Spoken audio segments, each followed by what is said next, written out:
So my last video, I talked about the 3 different insecure attachment styles, and I talked a little bit about the trauma responses that tend to show up in each of those. So if you're not familiar with the trauma responses, I wanted to take a minute and just go over those briefly. So there's 4 trauma responses, and they are fight, flight, freeze, and fawn.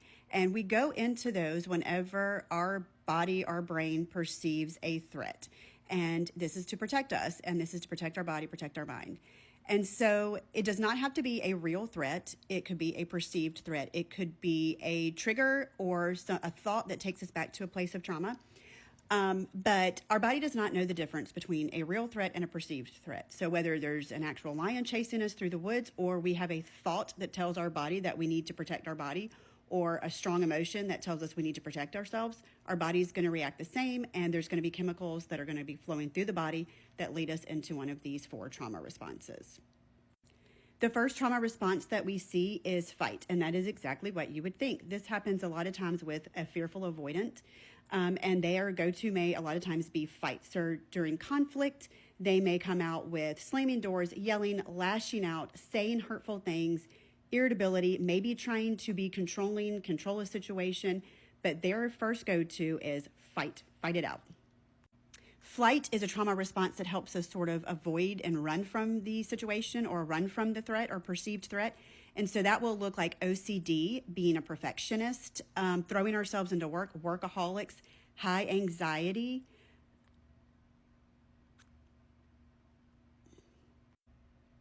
It looks like avoidance. The next trauma response is freeze. This is when the body has just gotten to a point where the central nervous system is just so dysregulated that there's a complete shutdown. There's dissociation, there's no thoughts in the brain, there's indecisiveness. The individual just feels stuck. They literally cannot make a decision, form a thought. There's just nothing there. They're completely numb. They may feel overwhelmingly tired or just feel like they need to sleep all of a sudden. They are numb and nothing you say is getting through. So in conflict, this looks like the individual who will show up where they just are completely unengaged. They appear like they don't care. You may be asking them for their feedback on a resolution or asking them questions, and there's literally nothing they can say, and there's no thoughts. They're just completely in a shutdown. The fawn response is the newest of the trauma responses, and it's a little bit controversial, but it was recently added. And the fawn response is one of where there's codependency, there's people pleasing, the individual abandons their own needs just to maintain the relationship, and they'll take accountability and they will apologize even when they shouldn't.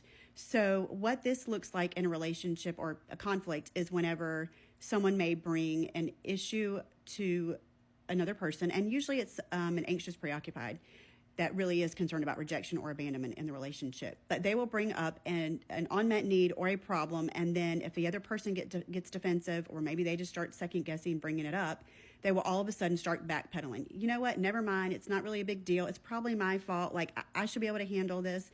They'll backpedal, and they just won't directly ask for their needs, and they just would rather maintain the relationship, and so they sort of just keep people pleasing and keep the peace at all costs. They're easily overwhelmed. They really lack boundaries. So the sad thing is a lot of people are really spending a lot of time in these trauma responses, and their nervous systems are staying dysregulated a lot of the time. That leads to physical health problems that we see.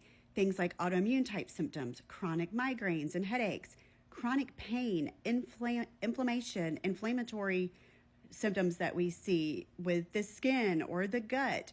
And so it's really important for individuals to realize their triggers and how they end up in these trauma responses, and then learn how to regulate themselves and regulate their nervous system, and learn how to avoid going and staying in these trauma responses for long periods of time.